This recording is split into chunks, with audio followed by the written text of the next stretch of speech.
Hello, everyone. Welcome back to the Talkoffamepod podcast. I'm Kylie. Today we have Julie Khanna, who is a founder and owner of Khanna Connections, and which is a public relations, strategic communications, and media marketing agency specializing in medical, health, and wellness industries. And Khanna House Studios, a food production, YouTube, podcast, and content creation studio located in Wellington, Florida. Make sure everyone to subscribe and like this episode. And welcome to the podcast, Julie. We're so excited to have you on and learn more about you and your work. Thank you. I know that's a mouthful, Kylie. You crushed it. Good job. I know. When Thank I have to you. introduce myself, I'm like, wow, there's a lot to say here. No I worries. I get these. I really do big intros like this all the time, so it's like it could be much worse than this. Good. Perfect. But like, Perfect. how do you change odds as a single mother of three kids? I know your kids do like their own businesses, right? Yeah, yep. So, basically we just keep everything really family centered. We do everything, we take a team approach to everything that we do. Um, Now I have three children, but one of them is an adult now. So now there's two Mhm. left at home. But I think that we all kind of understand that we go further together and that it's an all hands on deck approach. And anytime I think anything is approached that way, you'll go further together. Especially with having young kids, like especially when you start an organization or a business at a young age, like it's just like you need the kind of like adult perspective to kind of help you run your business. Yeah. So all of my kids have run businesses at very young ages. My oldest one, who's 21 now, she started her business when she was 14. It was a Mm. videography production, very successful with it. Same with my younger daughter. She started a spice business. Like she was really into cooking and things like that. But honestly, it doesn't matter how old you are. There's a lot that adults can do to support kids if they are interested in owning a or running a business or getting a taste of entrepreneurship at any age. For sure. Because like no matter how old you are, you can be 5 years old and you can start a business. Like it doesn't matter how old you are. Like you can be older and adult and you can start a business. It doesn't matter how old you are to actually start a business. Yeah, there's a lot of life lessons that they can learn that apply, across the spectrum. Mm-hmm. And like, how do you bring like kind of like your creative ideas and like business and stuff to your kids? So actually it's the inverse. The kids are the creative ones. My kids are pretty creative. My art is in public relations, so I happen to be able to make connections where maybe there wasn't a connection before. Or thinking of really cool creative out of the box activations for brands and launches. But when it comes to the arts, like the true arts, it's definitely my kids are the more creative ones. Like, it's just like if I know like what most kids like, it's just like the parents are like, oh, my kids teach me, but sometimes you're like, well, it's the other way around. You're like the Yeah. parents actually teach the kids. It can be very depending on the situation, right? Exactly. Exactly. And then it just depends on what you do with it, right? Like it Mm-hmm. depends on your parenting style. So being creative is a very vulnerable experience, right? It doesn't matter how Mm-hmm. long you've been creating or what your art is, it's vulnerable because you have an idea in your head or a picture in your head that you believe in, and then you hope that the client or the recipient or even the person you're showing it to is going to see the value in what you're creating. So I think just making sure you're being really supportive to your kids, and even if maybe it's not something you would have created, but always telling them like good job, acknowledging the work that went into it or their creative vision that is a part of it. That's important because it's going Mm-hmm. to breed them to keep creating more and more. You're exactly right. Because like when they like hear someone say those things like, "Oh, you did amazing today," or hear those acknowledgments, whether it's like, "Oh, you did great," or like, "Don't worry, you'll be fine," like, "You got this," like, whatever those acknowledgments seem like those things I said, like, whatever how small or big they may be, like, it's might boost someone's confidence to do it more and more as time goes on. 100%. You don't want to critique someone's art in a negative way. Like there is Mhm. definitely a way to give constructive criticism when it's necessary, but it's not always necessary. People's art It's is not people's always art. necessary. Because Yeah. like if you say that to us, say teenager or kid that starts a business, like it would just make them feel like, oh, well, I'm gonna quit this based off that Right. one thing that person said. Right. And that can absolutely happen. So kids don't have a lot of they don't have the perspective that adults do. So that would be lacking, but that doesn't mean their ideas are lacking. And so for example, if a kid's like, I want to start this business and it's just this easy, we're gonna create this product and put it in every single store. Okay, well, maybe every single store is a lofty goal to begin with, but we can do things like set up a lemonade stand or maybe go to one of our community events and be a vendor there, and give them kind of a taste of that experience. But it's always just making sure that you're supporting them and what they, what their ambitions are. Because if you snuff those out, they will stop trying. It's just like anything else. Whatever you give energy to, it's going to propel. 100%. Like, how did like you raise your kids to kind of like become interpreters at such a young age? Like, was it just kind of your own kind of side of it, or kind of like your work kind of turned again to onto them to kind of start like a business type of thing? No, I think that they definitely took the lead, and then I helped to execute it. So anything that they want to do, I will always throw my support behind 100%.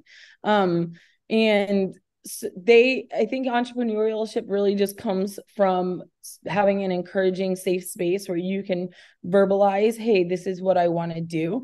And then using your parents as a resource, like that's where your parents come in. They can be the resource that helps you get to and from places or set up your bank account, start that website for you, with you, really. But we do have a rule, and that rule is that I can't want it more than you do. So that Mhm. means that if I ever start to see that you're losing interest or this is becoming my project, then it's time to call it quits, because that's no longer your business. Now it's my business, and I already have few businesses. Yeah, because it's like if you are doing all the work, then it's just like, what's the point of it if it's actually your business, not my Right, business type of thing. right, exactly. Like I know like a lot of families like tend to kind of follow like how to support their kids in terms of starting a business or helping with them with their business. But like what type of things do you do like, when your kids start businesses that could help other parents do the same thing? Yeah. So take every idea seriously. And this applies not just to like running a family business or having your kids start a business. Even in my studio, for example, I have a wide variety of people that are on our team from all different ages and walks of life. Everybody offers a valuable perspective that maybe the next person didn't see. So you can never underestimate the age. You should never underestimate age. You should always be in the company of someone younger and older than you on your council. And I truly believe that. So these kids actually do have a vantage point that we don't have. They see Mhm. things that we don't see. So in that same breath, that means that they might see ways to make something better or more efficient or something that would help the community or that the people need. So take their ideas seriously. That's always step number one. And then step number two is, you have to help scale it for them, right? So like if a child thinks that they can roll a product out tomorrow and it's going to be in every store, it's your job as the parent to no, what we're gonna do is we're gonna do like a lemonade stand. We're gonna try it in the community first. Like just help scale them and grow with them. But always just kind of being there like you're teaching them how to ride a bike. You're just there to catch them if they fall.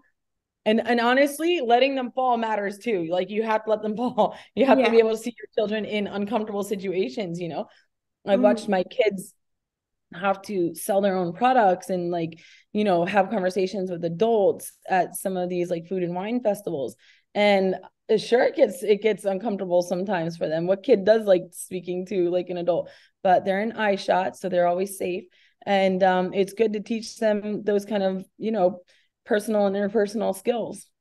Because like when you see your child fall, it's like a piece of yourself is like broken, It's Yeah. just like even though like you do not want to see your kids fail, it's just like that's a part of having this business is to see Right. yourself fall. Because like not every business starts off on the right foot. Because Yeah. like Like when you think of it, like everything's not gonna become successful in a day. Like you can think, oh, I'm No. gonna hit every studio and stuff in a couple of days and go hit every store. That's not gonna happen overnight. Like sometimes I was think like, oh, this episode's gonna be so popular or something. Then it's not. You know what I mean? Right. It's just like things don't always attend the way you want it, you know? Mm-hmm. The thing, what I say all the time is the only thing that I know for sure is that we know nothing at all. Yeah. That's it. That is it. Yeah.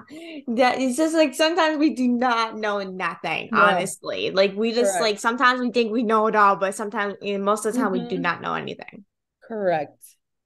But like how does like your team at Khanna Connections help your clients build brand their businesses?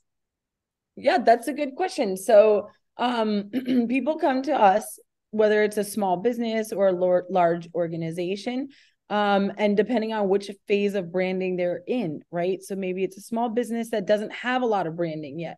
Um, so that means we have to help create a brand identity for that person.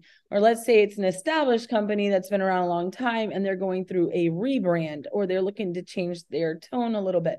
Well, no different than I shouldn't show up tomorrow with spiky hair without thinking I'm going to cause a shock, right? Should be done Mm-hmm. in transitions, or there should be a plan in place. We kind of help in whatever phase that they're in. We always start by assessing sort of where they're already at in their branding journey, what assets they already have, what kind of communication tools that they already have, and then utilizing that to formulate a strategy. So if you're a small business that has no branding, and I mean you could be a podcast show host, you can be anything. Let's say you want to be an online personality. Step one is you have to figure out who you want to be, who you want your brand to be, and how you want it to be portrayed to the public. And everything matters. So everything from your logo, the color choices that you use, your brand's tone. So like I have 3 businesses and they all have distinct tones. They would never sound the same.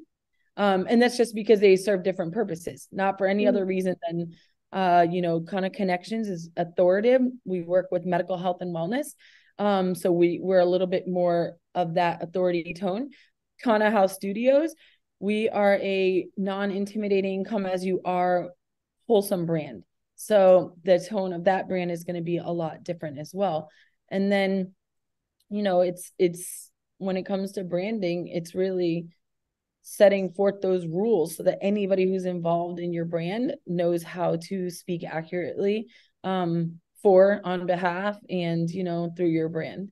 Mm-hmm. Like, do like guys like charge like for like businesses come to you guys and like do all these things? You guys like charge all of that? Mm-hmm. Yep, we do that, and then in part of their branding is public relations. So let's say your brand is you're a podcast show host, and I don't know more about what some of your longer term goals are or what the goals are for the show, but let's say you're like, hey Julie, I want to be taken really seriously as an entrepreneurial show. So then we're going to be looking at getting you some press that rounds out why people should be listening to you. Why is this show important? Maybe highlighting some of the guests you've had as the past that will authoritate you in your field. Looking at some podcast awards for you so that people can start to say, wow, okay, this is a show that we really want to be listening to, or that should stay on our radar. Maybe it's like, hey, we're going to start to offer people some more value. So like, let's say in a newsletter, like here's media opportunities to be on the show. It just depends. It's very individualized, but yep. So people will come to us and we charge a retainer. So they go on retainer, and then we get to work from there depending on what stage that they're in and where we need to jump in and what we need to do. Ooh, that actually sounds like easy peasy. Like it's just like, oh, you do this and that, and it's like we just go from rest from right here. It just seems like Yeah. really easy type of process, honestly. Yeah, But everything's gotta have a plan. everything has to come with a plan, right? Because if you do not have a Everything. plan, then it's You like it cannot has. just go willy-nilly. Like it's never gonna work. You have to have a plan. We study editorial calendars. We're always studying trends. We're always going up against current and world events and news. Like there's always got to be a plan in place. Always. In terms of staying on top on trends, like how does Khanna Connections stay up on marketing trends in terms of the industry and stuff and trying to stay on top of everything? So we cheat. We use tools and softwares that keep us abreast of what's going on the internet, what people are Googling, what's trending right now, what are hit words right now. So we get a briefing. And then the other thing is we also study the news every single day, like the briefings. So we want to know what happened overnight or what's planned for the day and see how we can make that relatable to some of our clients or how that's going to affect our clients. Because like when you watch those TV things, you do not know how much it's gonna affect until you actually see the news. Because like, how are you supposed to keep doing your business if you actually don't do your research, honestly? Correct. And that's where, like I said, having a really comprehensive team matters, right? So like maybe my 20-year-old colleagues here, they're on TikTok, they're on social media quite a Mm, bit. They know what's trending. They add a lot of value to the conversation, right? Maybe some of my some of the moms that are on the team, they know what's happening in the moms clubs. They know what's happening out in the, feet to street kind of arena. So like offering everyone the opportunity to give their input, it's valuable. I think that the boss or the leader that thinks that they are the team, like they are the party of one, like it's just them, you'll fail every single time. You've got to be mm, taking just a much more comprehensive approach, to leadership. mm. And like, how does like you and your team kind of secure like TV opportunities or coverage for your clients? Let's That's a go good go back question. earlier. So we do it in a multitude of ways, but let's say that, okay, for example, so it was just listed that pickleball like came in at number one now. It's like the number one sport across all age groups. It used to be more for like senior citizens. Now they're considering putting it into high school. And like that's news, right? That means if it's the number one sport, that means there's a lot of people right now that are interested in pickleball as a topic. So we have a sports medicine doctor on our roster. He was the former team physician for the New York Jets. He Ooh. does sports medicine ortho. So now it's going to be a pick up the phone, call the news, the local news in his area, people we have, relationships with, and say, hey, this is a great story. This just broke today that pickleball came to number one. How about you hear from a doctor who can tell you 5 ways to prevent injuries on the pickleball courts? Because the Mhm. news wants interesting topics that their viewers are going to watch. And so we need to kind of anticipate what those topics are going to be, and then find the source, which would be the doctor. Other ways are sometimes the news themselves will put out a query and say things like, hey, we need to interview XYZ, a business owner, or this or that. If we have them on our roster and we think it's a good fit, then we jump in. But the key is that you don't want to abuse those relationships. You got to make sure it's a good fit. Like it has to be a good fit. You don't want to look like you're just going rogue and trying to, stick a square into a circle. Like it's got to be a good fit. Because like if it's not a good fit, then like you're like, what am I doing You're with gonna this? lose credibility with your journalist. You're gonna make your client. You're not gonna represent your client well. There's just a lot of implications that could come from that. So it's just Yeah. knowing what's gonna be good, and sometimes it's helping the journalist because like today, one of my journalist friends was asking about they needed an oncologist, which an oncologist typically treats cancer, because they wanted to talk about mastectomies and the actual procedure of mastectomy. So I was able to help her and say, like, how about a breast surgeon that specializes in that? So he's not an oncologist, but he is a surgical oncologist that does that. And then she said, oh yeah, that's perfect. So it's just, always trying to be helpful and again making sure everything is a good fit. Because like if it's not a good fit, then you're like, when you're at that position where you're at that thing, you're like, why did I choose to actually do this? Like Right. this now I kind of hoped it might kind of do because like sometimes people think like, oh, it's a total opposite of what it's supposed to be asking for. Right. Right. Like, do you think like communicating is like basically a huge tool for branding in terms of Oh, it basically is, marketing? yeah, for everybody. So I have this giant sign on my studio wall. I'm not at my studio today, but And it says communication is currency, because I truly believe that everything can be bought, paid for, and transacted in great communications. So what you say matters as much as what you fail to say about your brand. Mhm.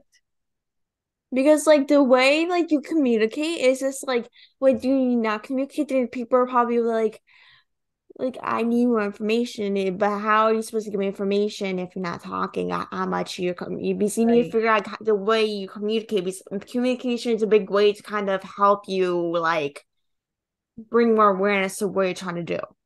Absolutely, right? Absolutely. And one thing, so this is very interesting. Sometimes, especially the larger brands, like let's say we get brought in to work with like a hospital system or a giant nonprofit, there's hundreds of employees. It is mind blowing to hear what the CEO will say about the organization versus maybe what, somebody in like a secretarial position will say, or the knowledge that they will have. And that's a problem, right? Because right off the bat, you have 100 people that could be really good stewards of your messaging, accurate messaging, but they don't know it. Mm, So a lot of times, there's a disconnect in the what the internal messaging is that's being put out. And messaging is also how you answer people's questions. So if I ask somebody, hey, what's Kylie's podcast about? And they're like, I think it's about cars. That mm, person walks away and they think, well, I have no interest there. I don't like cars. yeah, And that conversation began and ended before you ever got the opportunity. And that could have been your best show guest. So yeah. it's definitely important to make sure that everybody is communicating accurately. Yeah, because like if you say like, "Oh, I'm host a podcast or something," be like, "Hey, like I'm host a show. Can you come on?" You're like, "Can I get more? Let's just say more information." I'm like, "Well, like let's just say like the show is about I don't know sports as an example, and you're not a sports person. You do not know anything about sports. You probably never watch sports in your life. You know what I Right. mean? So it's like you actually need to give more information, to actually find person for that role. Because if that person does not like sports that you're reaching out to, then you're like, what's the point of reaching There you out? go. Right. Exactly. Exactly. But like, why should people choose to be part of a Connections if they're looking for something to be part of? Yeah, well, Khanna Connections is more or less that's the PR strategic communication side. So that is a mutual decision. So when a client approaches us, we make sure that they're a good fit for us as well as we're a good fit for them, because there has to be synergy. There's not synergy, it can get a little funky. Mm, So but Khanna House Studios is way more of a membership based approach. So the studio, I don't know if you're familiar with South Florida, but we're here in South mm, Florida in Wellington. And that is a hub for all things content creation, videography, live streaming, event studios. That is way more of a membership based atmosphere. So anybody that rents our studio, they're automatically on all of our event lists. So we host all kinds of events. Just next week, we're having an influencer party. So some mm. of our local influencers will be there, and we're having a influencer attorney that's going to be able to come talk to them about why they need contracts and how to use contracts, and just offering them a lot of valuable tools. And I think it's like $20 or something like that. But we also have a polo tent, so everyone's always welcome there. And we just have a lot of events frequently. So a lot of them are at no cost, and at worst case scenario, some of them are like $20. That actually sounds so much fun. I wish I lived in Florida so I could go to these events. But Yeah. like where can people like sign up or look for more information about these events or upcoming events are not like out yet? Yeah, so you can go to my website at www.khannahouse studios. So that's KHAN as in Nancy, N as in Nancy A, housestudios.com. And I would definitely sign up for the newsletter. The other thing is we also post free media opportunities in there. So everybody should sign up for the newsletter, especially, it's just a good way to get free press for yourself. It means the more press, the more people know your name, right? Yeah, there you go. Exactly. But like as part of Khanna Connections, you have created Khanna House Studios, which is a YouTube podcast and content creation studio in Wellington, Florida. Like, how can people create content in your studio? Because I saw a couple of videos and stuff on social media, and I thought it was amazing. I was like, this is something that Thank I need to you. go to Florida for. They just show up. They show up and literally just sit down, and the videographers are there. Everybody is there ready to do all the filming, all the editing, and they turn back over your edited episodes. So Ooh. people typically create, yeah, they do everything. So typically people will have YouTube shows and then they'll extract the audio, which is what we do. And then they'll throw that on RSS, have a podcast and a YouTube show. They'll come in there and they'll do live streaming. So, for example, we just had a nonprofit come in there and it was a panel discussion. It was really good information, important information that, tremendously benefited the community. So we were able to live stream that off of their feeds, and I think it had like 4,000 views while it was streaming, which is very interesting because you think if you had an event, would 4,000 people show up? So this is a very efficient way to communicate your messages. Mhm. Come in there for photo shoots. They host events. There's a lot of ways to work with us. That's so much fun, especially with being a podcaster or do something with YouTube or content creation. Like, it's just like to have a studio like that to just go in and just like do whatever Yeah, you want there is just like something we need more in every state in the US or out of the country. absolutely. Absolutely. But like, where's like some services you kind of provide at the studio? Like, I know you kind of mentioned it a little before, but like, do you guys just do walk-ins or do like online bookings as well? We typically do online bookings. We do outside shoots as well. So we have also done videography inside and outside. But yep, we have everything online. So you can just go online and click and done. Booked. Yeah, because like if you book online rather than go in, like it's just like when they say no, you already have another booking, it's just like you just basically got to waste your time for Right. nothing, you know? It's Right. just like Exactly. because I know for me, if that happens to me, I'm like, are you kidding? I just got ready and drove here for nothing. Like, Yeah, really? everybody's busy. We gotta stay ahead of that. We want to make sure everyone gets their studio time. I know because it's just like you need actually to find the right time to actually like do and make content. Definitely. But like, what does like the studio bring to content creators in terms of filmmaking or products, etc.? Yeah, I think the major point is that it brings convenience, and convenience is key in Mm-hmm. 2023. Especially content creators. It's the boom of independent media. There's just never been a better time to be a content creator.